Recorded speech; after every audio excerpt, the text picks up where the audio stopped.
आज आपण डायरेक्ट कुकरमध्ये अगदी सोप्या पद्धतीने व झटपट मालवणी चिकन कसं बनवायचं ते पाहणार आहोत.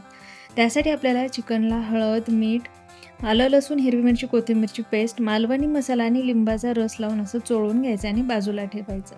आता यासाठी एक वाटण तयार करूयात. त्यासाठी किसलेलं सुकं खोबरं चांगलं भाजून घ्यायचं आणि याच पद्धतीने कांदा देखील भाजायचा.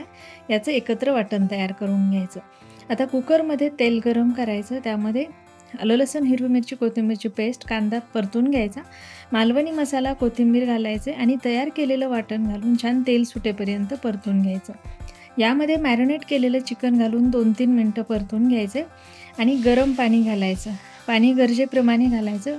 गरज वाटत असेल त्यामध्ये मीठ घालायचे आणि कुकरचं झाकण लावून आपल्याला हे चिकन व्यवस्थित शिजवून घ्यायचे. कुकरची पूर्णपणे वाफ गेल्यानंतर यामध्ये शेवटी थोडासा गरम मसाला आणि बारीक चिरलेली कोथिंबीर घालायची आणि खाण्यासाठी एकदम मस्त झटपट आणि टेस्टी असं मालवणी चिकन तयार आहे.